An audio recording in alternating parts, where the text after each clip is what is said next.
shepherd of Israel. Thou that leadest Joseph like a flock, thou that dwellest between the cherubs, shine forth before Ephraim and Benjamin, in Benoni and Manasseh. Stir up thy strength and come and save us. Turn us again, O Yahweh, unto thy face to shine, that we shall be saved. O Sanini Nanini, God of hosts, how long wilt thou be angry against the prayer of thy people? Thou makest us a strife unto our neighbors, and our enemies laugh among themselves. Turn us again, O Yahuwah of hosts, and cause thy face to shine, and we shall be saved. Thou hast brought a vine out of Egypt. Thou hast cast out the heathen and planted it. Thou preparest a room before it, and didst cause it to take deep root, and it filled the land. The hills are covered with the shadow of it, and the boughs thereof were like the goodly cedars.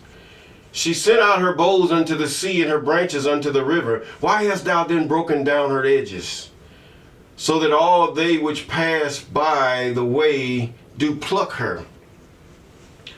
The boar out of the wood doth waste it, and the wild beast of the field doth devour it. Return, we beseech thee, O Dada and Zambi of hosts. Look down from heaven and behold, and visit this vine, as the vineyard which thy right hand has planted, and the branch that thou hast made it strong for thyself, is burned with fire, and is cut down, and it perished at the rebuke of thy countenance. Let thy hand be upon man, that man of thy right hand, upon the son of man whom thou madest strong for thyself. So we will not go back from thee. Quicken us, and we will call upon thy name. Turn us again, O Yahweh, God of hosts. Cause thy face to shine, and we shall be saved. Psalms chapter 80. Deliver me from the hands of evil spirits who have swayed the thoughts of men's hearts, and let them not lead me astray from thee, my God. Establish thou me and my seed, that we go not astray henceforth and forever. Jubilees chapter 12 and verse 20. Yes, good morning, good afternoon, good evening. Yes, you're watching or you're listening to Mr. Clay, Walking with Mr. Clay. I'm Mr. Clay, and we thank God for you.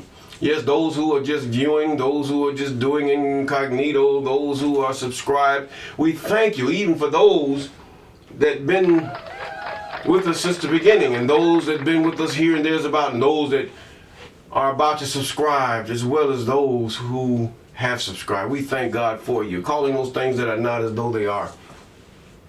Yes, yes, yes, yes, yes. Shepherd of Israel is what Psalms describe the Most High. In my mind, it says the shepherd of Israel. Was God not a good shepherd? Was the Most Almighty was not a good shepherd before your Isis or your Yahweh?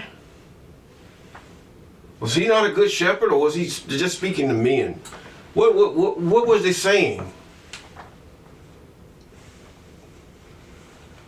Now we look forward to God to deliver us, to save us from our enemies.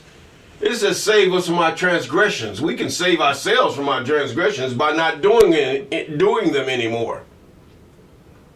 He said, when shall I, in other words, when you turn from your evil ways or your wicked doings, except for murder and rape,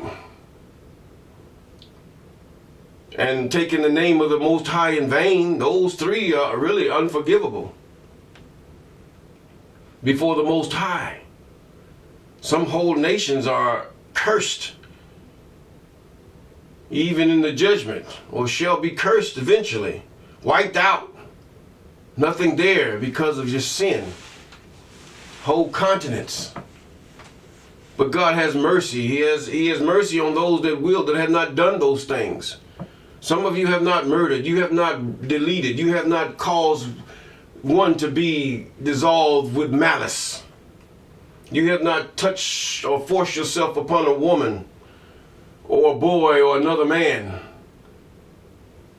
You may have lied or something, but these are towards a sentence of time or should I say, paying back that which you have stolen or the lie that you have. There's other consequences for that.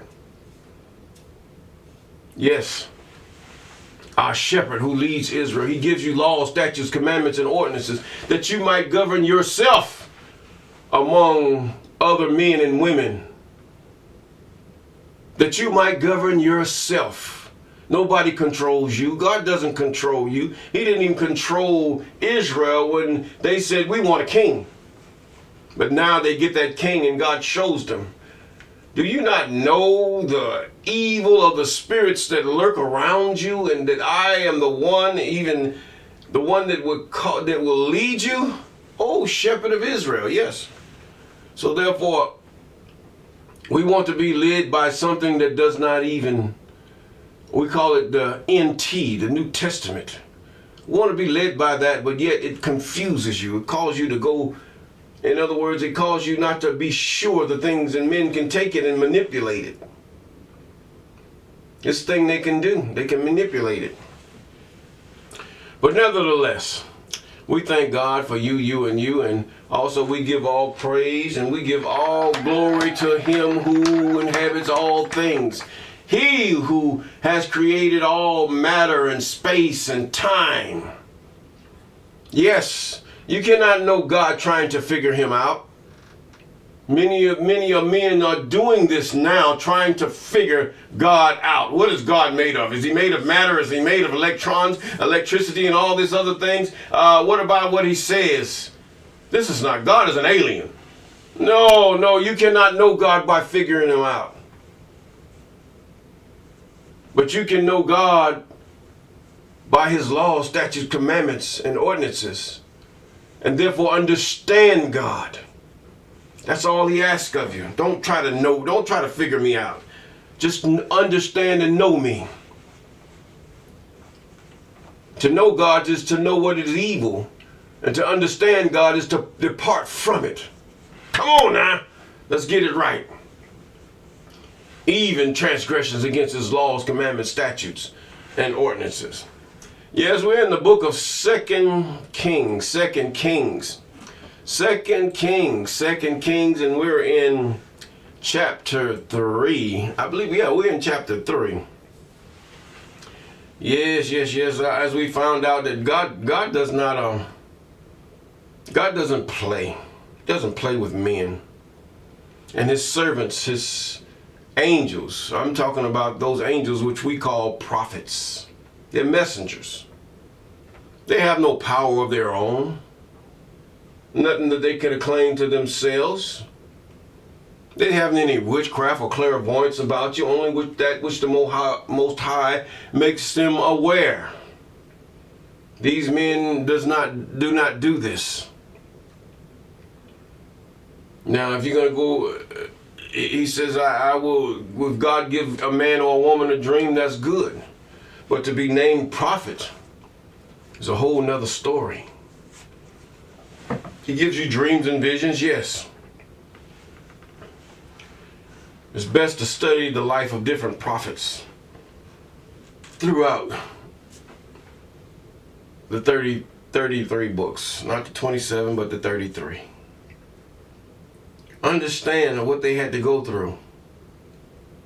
Although these were not medieval times, just because we are still in medieval times. Look at the evil around you and what is done around you, the evil that men and women do.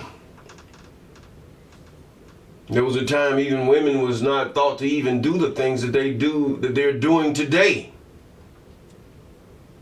Men will look at women as pure, one to look up to, one to take her word as gold. But now we come to the point where many women's, their minds and their hearts have become evil. And will delete you also, man. So you got two enemies on your side. The woman have too much worried about the man, because most men do respect women. But the fact is that now you got the evil of the woman, now you got evil of your own gender. Both coming at you. And a man got it easy. Yes. Evil. And then they wonder why a man protects himself, why a man walks away, why do he seek a place that he can have peace and safety with the opposite sex or the opposite gender. If he can't feel at peace or safe with the opposite gender, he has to feel safe that she respects him, safe that she's not trying to take all that he has or make him as low as the dirt or ruin his demeanor and reputation and calling him out of his name. Safe is what I'm saying. And then the other part, the safe part, she's not trying to set him up to delete him for what he has or what she can get out of him. Yes, a man does have it pretty bad. To be alone is to be even more safe, to be even in relationship with another that in a world that is confused. This world is very confused, and most nations are confused. To the point where if you see any that walk out of their gender, it's even most confused and abominable before the Most High. Well, this is one of the reasons why some of you that even have, that God is even delivering out of the continent, because you will not allow the one abomination, that the sodomitic abomination, to come into your lands. What I mean, people that walk out of their gender don't care whether they have their own gender or another gender. They just take it, just want it. Evil and what animals are, bestiality and all manner of evil before the Most High. When the land allows this, it's time to leave. It's time to get away. It's time to even be by yourself and allow no one to come near you that you know that is of that type of person. And now we're in 2 Kings chapter 3, moving right along. And now Joram, the son of Ahab, began to reign over Israel in Samaria the 18th year of Jehoshaphat, king of Judah, and reigned 12 years. And he wrought evil in the sight of the Iam, but not like his father and like his mother. Who was his mother? She had to be Jezebel, who stirred up evil. She stirred it up. She stirred it up to the trying to be manipulating her husband, because her husband has the power, and whatever she said, whether he gave her power or not, she could take it because he was her husband.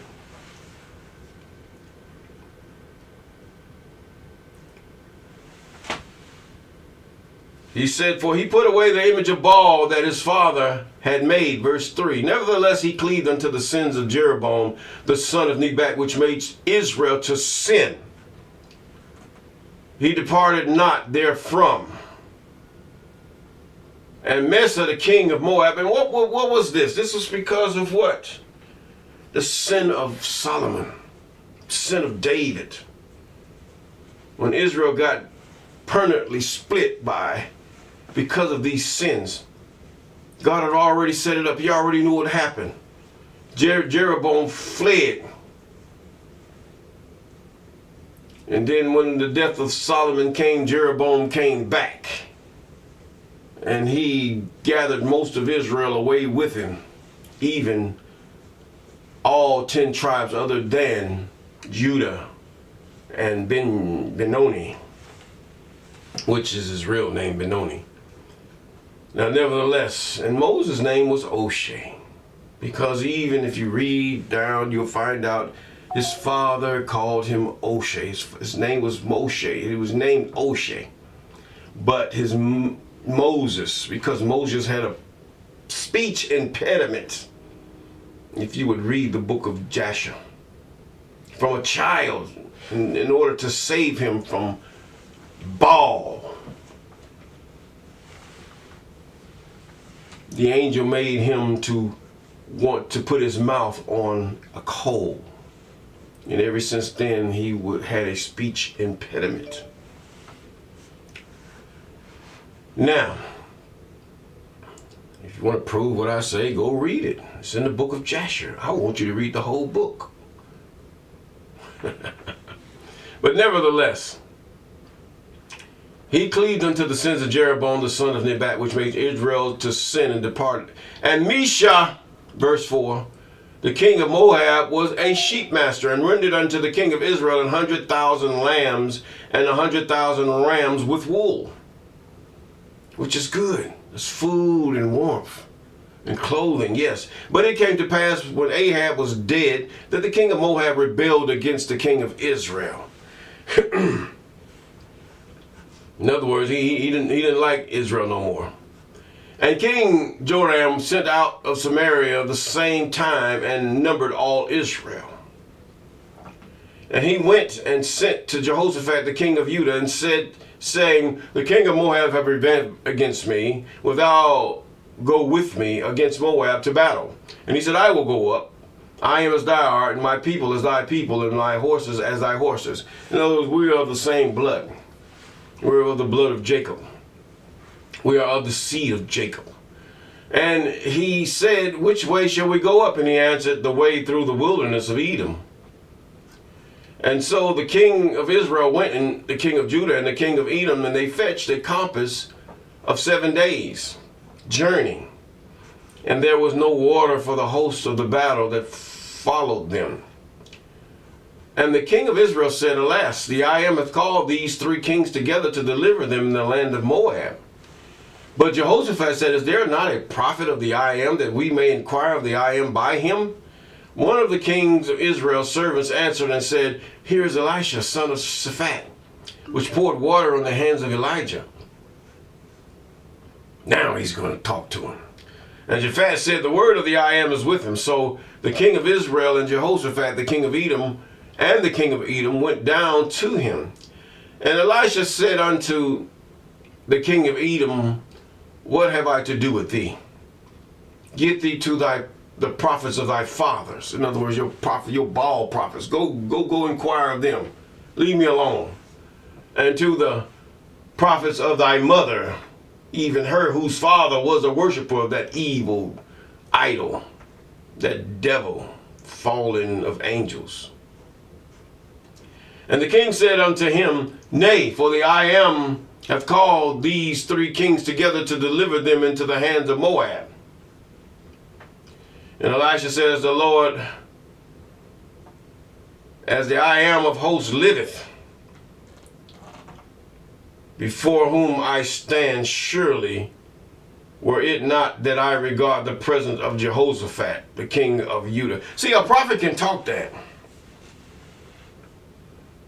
When God is behind you, just as your cops and your politicians and all these people and even your should I say, corporate entities that have political clout, they talk that way. But now you have a man of God who talks about a God nobody sees, but everybody knows of his workings now. He has more than an army. He has more than a navy. He has more than a whole armada of ships. And yet he could say, were it not that I regard the presence of Jehoshaphat, the king of Judah, I would not look toward thee nor see thee. But now bring me a minstrel. And it came to pass. He said, play me some music. Elijah said, play me some music.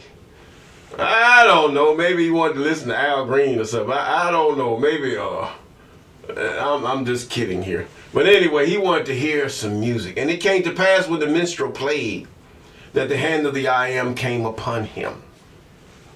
And he said, thus saith the I am, make this valley full of ditches. I mean, he commanded a king, get me a minstrel and play me something. And this king had to respect him because he knew the power of him that was with him, or he followed. God doesn't follow us. God doesn't walk beside us. But we must behold him and follow him and looking and observing his word. This is how his word is his face. His law, statute, commandments, and ordinances are his face. If we look at his face and take our eyes not off his face, neither to the left or the right, we will have great success. Yes, we will. He said, thus saith the I am, make this valley full of ditches. For, in verse 17, for thus saith the I am, ye shall not see wind, neither shall ye see rain. Yet that valley shall be filled with water, that ye may drink, both ye and your cattle and your beasts. Just like it was in the days of Noah. The water came up. It was raining, but that was not enough water. The water came up out of the earth and started filling it. This was a mighty spiritual thing that happened. X-Men couldn't even do that. Oh boy, for those of you who believe in those X-Men, you're great to be mockingly. I know it was with the money of those men who happened to be white and all these superheroes that they put up as the great white hope. But nevertheless, for thus saith the I am, ye shall not see wind. But 18, this is but a light thing in the sight of the I am. Woo! My God, it was a light thing for the I am that he should bring up water out of the earth. It's a light thing for the I am that he should cause the earth to rotate and all the stars to stay in one place. That you should have an atmosphere, he even here, and he watches in derision how men scurry to try to figure what he did out. He allows some things, but if he didn't want your satellites, he would throw them away. If he didn't want your rockets, he would dissolve them. Just by a word. He who maketh all things, he can take the things that you melted together and cause to combine and uncombine them. In a fraction of a second. And then you probably would go back and say, hey, how did he do this? Instead of saying, hey, I understand that he's a God that hates iniquity. What is iniquity? Still transgressions against the laws, commandments, statutes, and ordinances. So, and in verse 21, when all the Moabites heard that the kings were come up to fight against them, they gathered all that were able to put on armor and upward and stood in the border. And they said, this is blood. In other words, God let them see redness. The pools that he caused to come up out of the earth appeared red to them. And the kings are surely slain, and they have smitten one another. Now therefore the Moab to spoil. Now he did these things to their senses. Nevertheless, he could have just made them go mad. Or just spoke a word. He did things. God, he would do things to understand him, to let you know that I could do it either way, one way or another. You're nothing to me. You're less than nothing. You're a drop in the bucket. Even less than that is one person. Not even an ant before the Most High. Not even a grain of sand before the Most High. But yet we exalt ourselves like fools in his presence. Because we have money. That's all it boils down to. And we can command men with that money and that authority that is given to us either by our governments or because of our money. Don't you know God laughs at you in derision? You're nothing. Oh, you got a big house. You have a mansion. Oh, you have a Lambo. You got all these things, and you all this and you could get a gold digger. Well, you go ahead and have that. But have you considered submitting yourself to the Most High?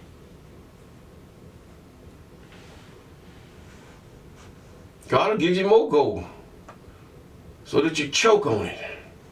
And it becomes your coffin more than your joy. Now, howbeit the slingers went about it to smote it. And they, right here it says, and they, I think I went up a little bit early because I get to talking and it's something else. Those of you who follow me know me. But either way, in verse 22, He saw them that they filled up the water, and they saw that it was red. And in verse 21, we're going to go back then. When all the Moabites heard that the kings had come up to fight against them, they gathered all that was able to put on armor and upward and stood at the burden. They rose up early in the morning, and the sun shone upon the water, and the Moabites saw the water on the other side as red blood. And they said, "This is blood, and the kings are surely slain, and they had smitten one another. Now therefore, Moab, to the spoil." And when they came to the camp of Israel, the Israelites rose up and smote the Moabites, these descendants of incest, so that they fled before them, but they were still Israelites. Or should I say, they were still of the land of the tribe of Shem, of even that of Shem, and that of relation to Abram. But they went forth, smiting the Moabites even into their countries, and they beat down the cities on every good piece of land. Now, how did they know they were Moabites? Because the way they had it was because they did it as son of their fathers, daughter of their fathers. You can say, should I say, Marumbu, daughter of Karaka. I'm just making up names. But yet she could be the wife of Asabu. You see what I'm saying? She would have 3 names, all describing of who she is, or who an historical account of her. Now, or him, whichever you want. These surnames, the names that we have, the surnames that we have today are from colonization. For you to be identified, you have to come up with a colonizer type name. Although your parents named you after the ancestral way, those of you in other lands. But if you come for the West, they want you to have a name of first and a last, or a first, middle, and last name. And this is how you are deceived many times, and they are in power. Yes, ownership, changing of the names, changing of the times, changing of the scripture. All these things have they done. But yet, the deception still holds well today. And we do not get it. But God is trying to get us out of that. And I know, and I'm made aware that these things take time. Yes. And they beat down the cities on every good piece of land in verse 25, and cast every man his stone and filled it. And they stopped all the wells of water and felled all the good trees. Only in Karasheth left they stones thereof, howbeit the slingers went about it and smote it. And when King Moab saw that the battle was too sore for him, the king of Moab, he took with him 700 men that drew swords to break through, even unto the king of Edom, but they could not. Then he took his eldest son that should have reigned in his stead, and offered him for a burnt offering. To who? You look at this. Offered his only son, his eldest son, not his only, that should have read an offering for a burnt offering. Now, how come they didn't do Isis that way? They didn't do Jesus or Yahushai or Yahush. They should have burnt him for a burnt offering. Or maybe they should have taken him and cut him into pieces and laid him in order upon a flaming fire. But they didn't have any Levitical priests. They didn't even ask for Levitical priests. They had the heathen do it to put this guy, so it says, on a cross. And that was your sacrifice.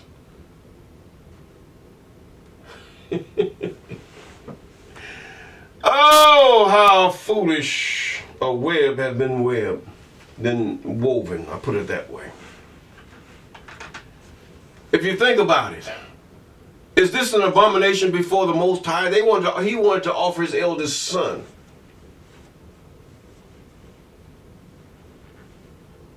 God does not deal in human sacrifice in no shape. If this was a man, it was a man that was martyred. There are many men that have given their life, one for the many, throughout history. Many of men. They've given themselves up that others might live. Matter of fact, isn't that a motto of the U.S. Coast Guard, that others might live, or something like that? You can see the common sense in the narrative that it's false. But I love my effeminate, should I say, I love my effeminate piano player, my piano player with the nice hands that are, and his flamboyant attire that sits every Sunday up in the loft of the church and begins to play with his head swinging back. But anyway, we thank God for you and you. Let me quit. And offered him for a burnt offering upon the wall, and there was a great indignation against Israel, and they departed from him and returned to their own land. And there was great indignation against Israel. He was angry, but they did as they would. And God had blessed them in their endeavor to go against Moab. And with all that, if we keep that which God has pushed to us, in other words, he told us, just do as I say, according to Deuteronomy chapter 28. Blessed are you in the field. Blessed when you go in and come out. You only obey his commandments, statutes, and ordinances, and then you will have peace.